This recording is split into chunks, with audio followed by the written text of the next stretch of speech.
playground. As a child growing up in South Africa, Elon Musk experienced pain and learned to endure it. At 12, he was taken by bus to a wilderness survival camp called Veldskool. It was a paramilitary Lord of the Flies, he recalls. The children were given small rations of food and water and were allowed, indeed encouraged, to fight over them. Bullying was considered a virtue, his younger brother Kimball says. The bigger kids quickly learned to punch the smaller ones in the face and take their belongings. Elon, who was small and emotionally awkward, was beaten up twice. He lost 10 pounds during the ordeal. Near the end of the first week, the boys were divided into two groups and instructed to attack each other. It was so insane, mind-blowing, Musk recalls. Every few years, a child would die, and the counselors would recount these stories as warnings. Harshly, "Don't be stupid like that dumb fuck who died last year," they would say. Threatening, "Don't be the weak dumb fuck." The second time Elon attended Veldskool, he was nearly 16. He had grown significantly, reaching 6 feet with a bear-like frame, and had learned some judo. This time, Veldskool was less brutal.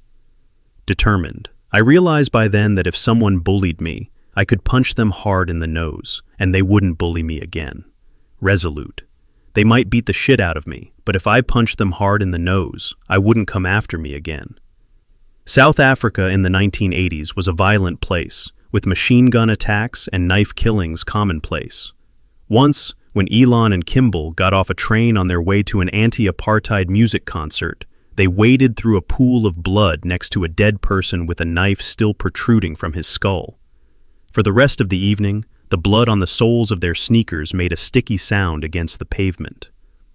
The Musk family kept German shepherds trained to attack anyone running past the house. When Elon was 6, he was racing down the driveway when his favorite dog attacked him, taking a massive bite out of his back. In the emergency room, as they prepared to stitch him up, he resisted treatment until he was promised the dog would not be punished. Pleading, "You're not going to kill him, are you?" Elon asked. They swore they wouldn't. Recounting the story, Musk pauses and stares vacantly for a long time. Long pause. Bitterly. Then they damn well shot the dog dead. His most traumatic experiences occurred at school. For a long time, he was the youngest and smallest student in his class. He struggled to pick up social cues. Empathy did not come naturally, and he lacked the desire or instinct to be ingratiating. As a result, bullies regularly targeted him, often punching him in the face. If you've never been punched in the nose, you have no idea how it affects you for the rest of your life, he said. At a morning assembly, a student horsing around with a group of friends bumped into Elon. Elon pushed him back, and harsh words were exchanged. At recess, the boy and his friends tracked Elon down as he ate a sandwich. They ambushed him from behind, kicked him in the head, and shoved him down a set of concrete steps. They sat on him and just kept beating the hell out of him and kicking him in the head, says Kimball, who was sitting nearby. When they were done, I couldn't even recognize his face. It was so swollen you could barely see his eyes. Elon was hospitalized and missed a week of school. Decades later, he still required corrective surgeries to repair damage to the tissues inside his nose. The physical scars, however, paled in comparison to the emotional wounds inflicted by his father, Errol Musk, an engineer, rogue and charismatic yet volatile figure who continues to haunt Elon. After the school fight, Errol took the side of the boy who had brutalized Elon. The boy had just lost his father to suicide, and Elon had called him stupid, Errol claims. Elon had a tendency to call people stupid, exasperated. How could I possibly blame that child? When Elon finally returned home from the hospital, his father berated him.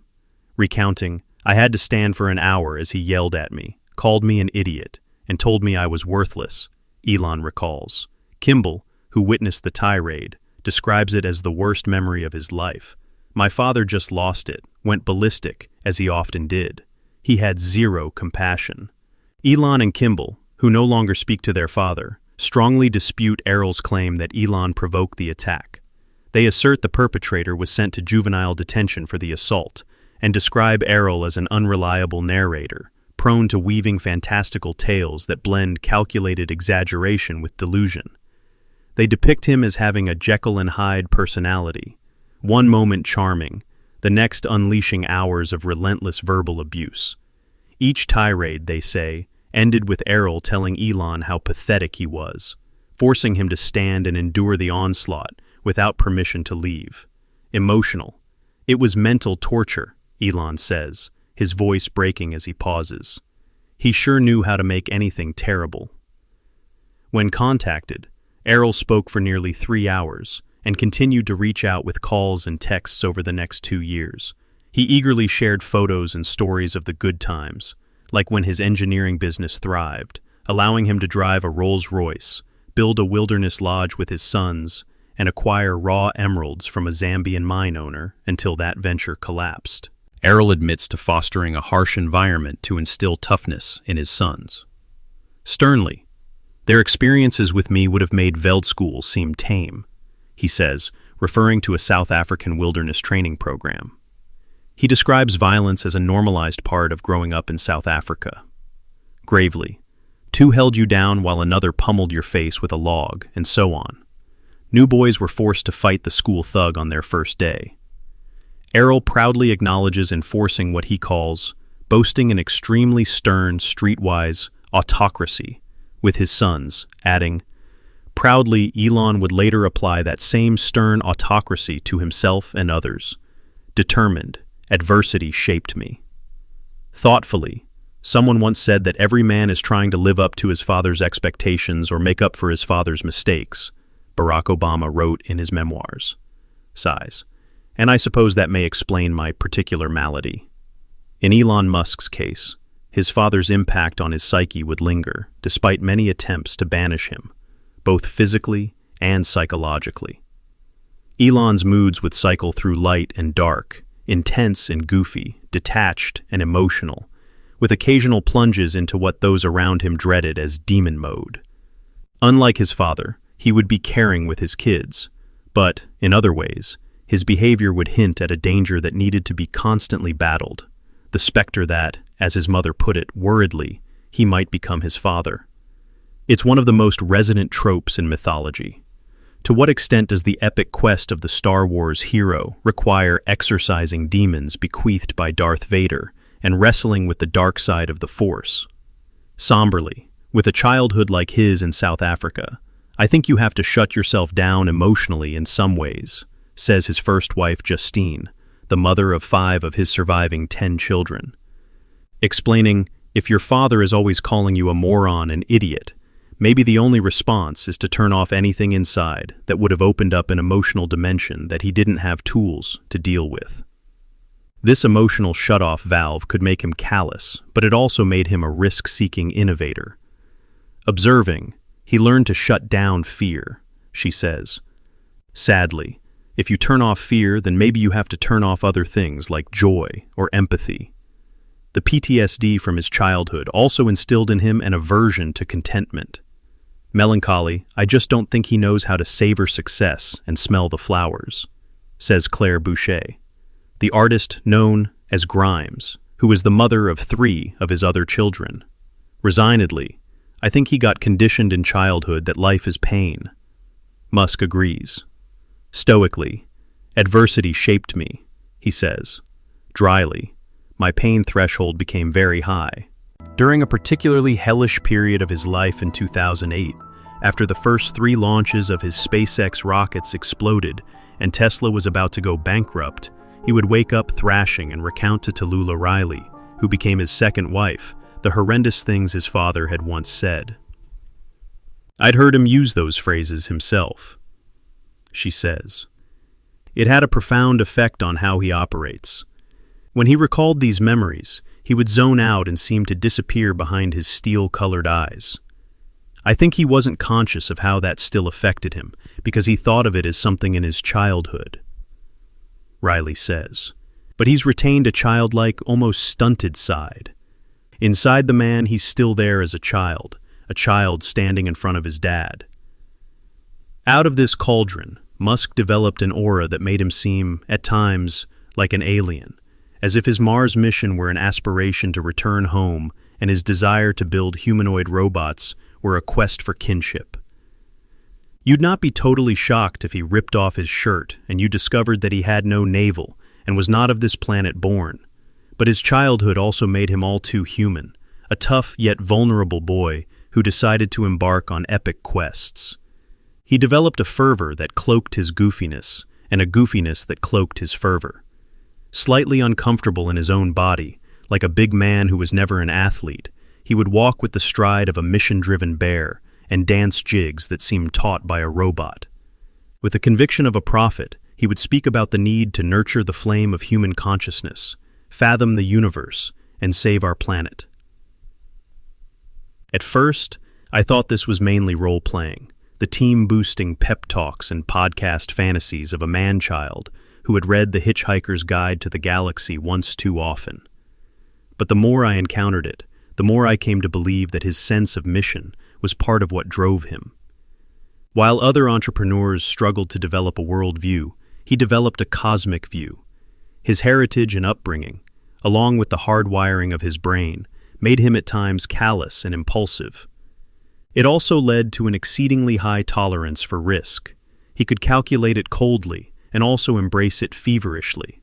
Elon wants risk for its own sake, says Peter Thiel, who became his partner in the early days of PayPal. He seems to enjoy it, indeed at times be addicted to it. He became one of those people who feels most alive when a hurricane is coming. Resolute. I was born for a storm, and a calm does not suit me, Andrew Jackson once said. Likewise with Musk. He developed a siege mentality that included an attraction, sometimes a craving, for storm and drama, both at work and in the romantic relationships he struggled and failed to maintain. He thrived on crises, deadlines, and wild surges of work. When he faced tortuous challenges, the strain would often keep him awake at night and make him vomit, but it also energized him. Thoughtful. He is a drama magnet, says Kimball. That's his compulsion, the theme of his life. When I was reporting on Steve Jobs, his partner Steve Wozniak said that the big question to ask was, did he have to be so mean, so rough and cruel, so drama-addicted? When I turned the question back to Woz at the end of my reporting, he said that if he had run Apple, he would have been kinder. He would have treated everyone there like family, and not summarily fired people. Then he paused and added, resigned. But if I had run Apple, we may never have made the Macintosh. And thus the question about Elon Musk. Could he have been more chill and still be the one launching us toward Mars and an electric vehicle future? At the beginning of 2022, after a year marked by SpaceX making 31 successful rocket launches, Tesla selling close to 1 million cars, and him becoming the richest man on Earth, Musk spoke ruefully about his compulsion to stir up dramas. Rueful. I need to shift my mindset away from being in crisis mode, he told me, which it has been in for about 14 years now, or arguably most of my life. It was a wistful comment, not a New Year's resolution. Even as he made the pledge, he was secretly buying up shares of Twitter, the world's ultimate playground. That April, he snuck away to the Hawaiian house of his mentor Larry Ellison, founder of Oracle, accompanied by the actress Natasha Bassett, an occasional girlfriend. He had been offered a board seat at Twitter, but over the weekend he concluded that wasn't enough. It was in his nature to want total control, so he decided he would make a hostile bid to buy the company outright. Then he flew to Vancouver to meet Grimes. There, he stayed up with her until 5 a.m., playing a new war and empire-building game, Elden Ring. Right after he finished, he pulled the trigger on his plan and went on Twitter. Decisively. I made an offer, he announced. Over the years, whenever he was in a dark place or felt threatened, it took him back to the horrors of being bullied on the playground. Now, he had the chance to own the playground. Joshua and Winifred Haldeman. Elon Musk's penchant for risk was inherited, most notably from his maternal grandfather, Joshua Haldeman, a Canadian adventurer born on a farm near Moose Jaw. Raised in the rugged plains, Haldeman studied chiropractic in Iowa, returning home to tame horses and offer spinal adjustments for food and shelter. The Great Depression cost him his farm, pushing him into a nomadic life as a cowboy, rodeo performer, and construction worker. His thirst for adventure never waned. He hopped freight trains as a hobo and stowed away on an ocean-going ship. The farm's loss fueled his populist ideals, leading him to the Social Credit Party, which pushed for free credit notes as currency. The movement carried a conservative, sometimes anti-Semitic undertone, with its Canadian leader decrying Jewish influence. Haldeman rose to chair the party's national council. He also joined technocracy, advocating for technocrat-led governance, defying a wartime ban on the movement with a bold newspaper ad. His adventurous spirit found a match in Winifred Fletcher, whom he met while seeking ballroom dance lessons. Winifred, a spirited 16-year-old, had worked at the Moose Jaw Times-Herald, but dreamed of dance and acting, traveling to Chicago and New York before opening a dance school. When Haldeman asked her out, she refused to date clients, so he quit her class and persisted. Months later, he proposed, and she quipped, playfully, "Tomorrow." They married soon after, raising 4 children, including twins May and Kay, born in 1948. Haldeman's impulsiveness shone when he traded his car for a Luscombe airplane, despite not knowing how to fly. He learned quickly, and the family became the Flying Haldemans, later upgrading to a Belanca plane. The twins, just 3 months old, earned the nickname the Flying Twins. A chiropractic journal dubbed Haldeman the most remarkable figure in the history of flying chiropractors. Disillusioned by Canada's growing government control, Haldeman moved his family to South Africa in 1950 under its apartheid regime. They dismantled their Belanca, shipped it to Cape Town, and settled in Pretoria, charmed by its jacaranda blooms. Inspired by tales of a lost city in the Kalahari Desert, Haldeman led annual treks to find it, hunting for food and sleeping armed against lions. Their motto, "Live dangerously, carefully," guided daring feats, long-distance flights to Norway, a tie for first in the Cape Town to Algiers rally, and the first single-engine flight from Africa to Australia. Haldeman's risk-taking ended tragically when a student pilot he was training hit a power line, crashing the plane and killing him. Elon, his grandson, was 3. Thoughtful. He knew real adventures involve risk, Elon later said. Energetic. Risk energized him. This spirit passed to May, who embraced calculated risks and excelled in science, math, and modeling. Her striking beauty. Errol Musk. Errol Musk, Elon's father, mirrored the Haldeman's adventurous streak, but with a darker edge. Born to Cora, a resilient Englishwoman who fled wartime hardship to South Africa, and Walter, a military cryptographer turned reclusive drinker, Errol grew up under his mother's strength after she left Walter. He studied engineering, building hotels and factories, and indulged in restoring vintage cars and planes. Politically active, he won a Pretoria City Council seat in 1972, defeating a pro-apartheid Afrikaner in a rare victory for an English speaker. Errol's love for flying led him to own a Cessna Golden Eagle, which he used to shuttle TV crews to a bush lodge he built. In 1986, seeking to sell the plane, he struck a deal in Zambia, accepting emeralds from unregistered mines instead of cash. He imported raw gems, had them cut in Johannesburg, and sold them illicitly overseas, profiting $210,000 until the market crashed in the 1980s due to synthetic emeralds. Errol's comments on Zambia's black government revealed a prejudiced worldview, though he denied racism, claiming May's family was more bigoted. His wheeler-dealer nature and charm masked a volatile side, which would strain his relationships, particularly with May and their children.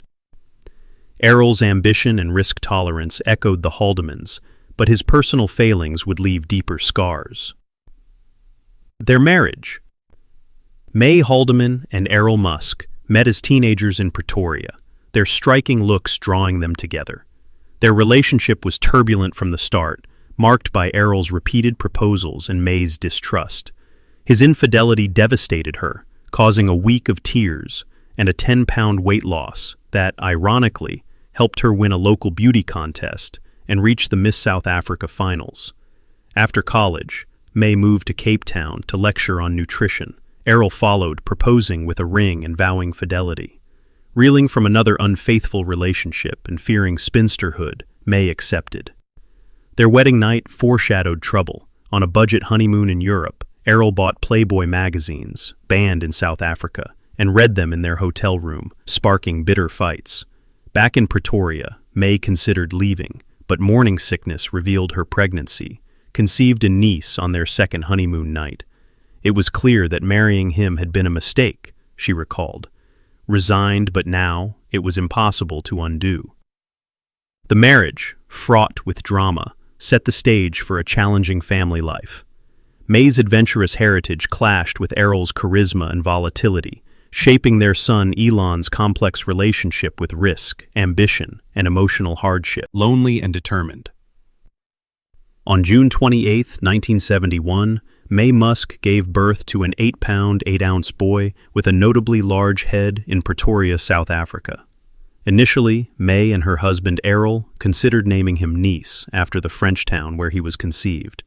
Instead, to honor May's family, they chose Elon, after her grandfather, J. Elon Haldeman, and Reeve, her maternal grandmother's maiden name.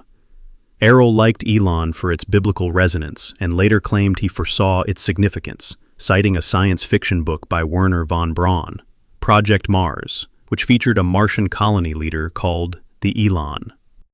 Elon was a demanding infant, crying often, eating voraciously, and sleeping little. May once tried letting him cry himself to sleep, but neighbors called the police, prompting her to reconsider. His mood swung rapidly. When not crying, May found him sweet. Over the next 2 years, May had Kimball and Tosca, raising them with minimal supervision.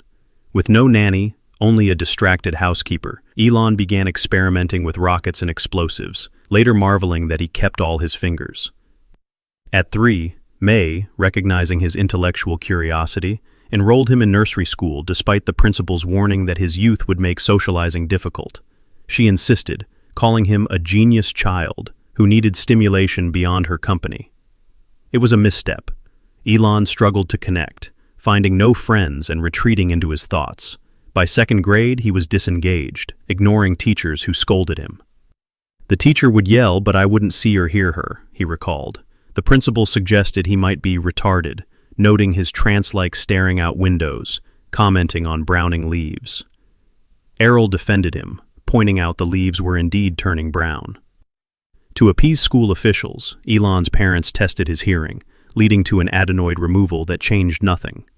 Elon explained, "If I start to think about something hard, my sensory systems turn off. I can't see or hear." Classmates tried waving or jumping to snap him out of it, but he remained unreachable.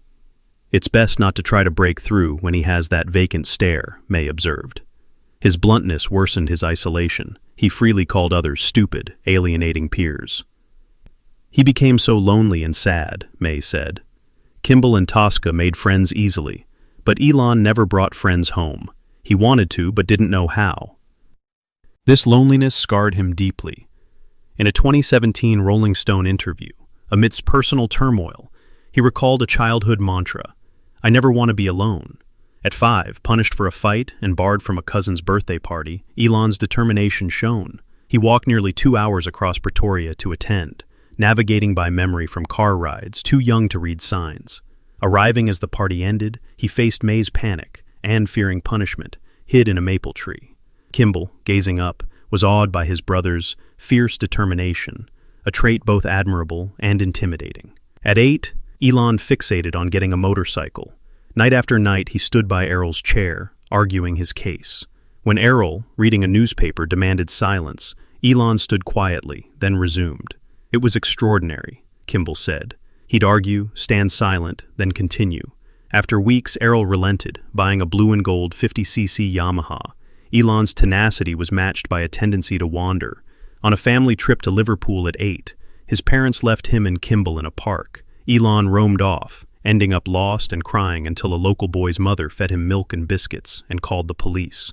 Reunited at the station, Elon was unfazed, oblivious to the concern.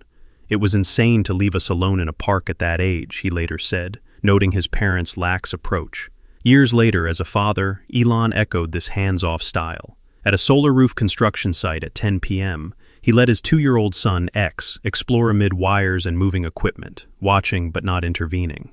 When X climbed a moving spotlight, Elon calmly picked him up, despite the boy's protests. This blend of independence and risk mirrored Elon's childhood, shaped by a family that valued freedom over caution, fostering both his resilience and his solitude. Elon's early years revealed a boy caught between brilliance and isolation. His intellectual gifts and relentless drive set him apart, but his social struggles and harsh family dynamics, compounded by Errol's volatility, as described in earlier accounts, left him yearning for connection. This tension, between a mind that tuned out the world to solve problems and a heart that dreaded loneliness, would define his path, fueling his ambition to conquer challenges as vast as space itself. A lonely mind and a broken home. Elon Musk's childhood in South Africa was marked by a complex psyche and a fractured family, shaping the driven yet solitary figure he would become. He later spoke openly, even jokingly, about having Asperger's, a form of autism spectrum disorder affecting social skills, relationships, and emotional regulation. He was never diagnosed as a kid, his mother May said, but he says he has Asperger's, and I'm sure he's right. Childhood traumas, including bullying and his father's abuse, intensified these traits. His close friend Antonio Gracias noted that when Elon felt threatened, the post-traumatic stress from his youth would overwhelm his limbic system, triggering intense emotional reactions. It was only by reading books that I learned people didn't always say what they meant, he explained. He gravitated toward precise disciplines like engineering, physics, and coding, where ambiguity was minimal.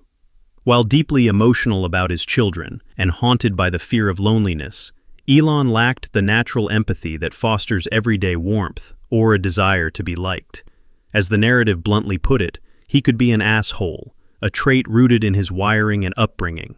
His social difficulties were evident early. At school, he was lonely, unable to make friends like his siblings, Kimball and Tosca. He wanted friends but didn't know how, May recalled. This isolation, coupled with his intellectual intensity, left a lasting imprint.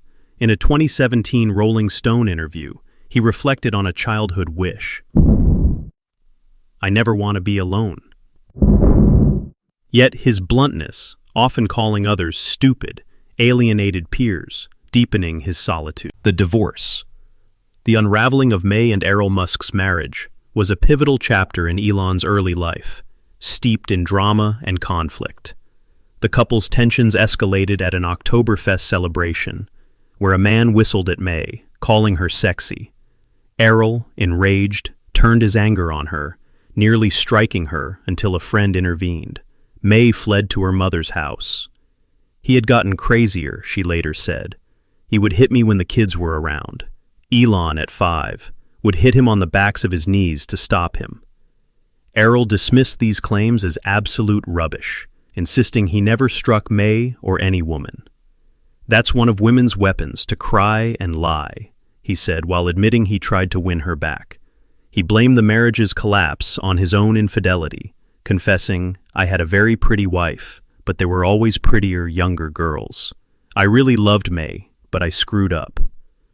The morning after the Oktoberfest incident, Errol apologized at May's mother's house, promising not to touch her again. Winifred, May's mother, warned, if you do, she's coming to live with me.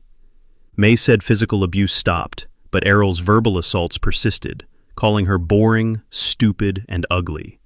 The marriage, already strained by his cheating and volatility, disintegrated. They divorced when Elon was 8.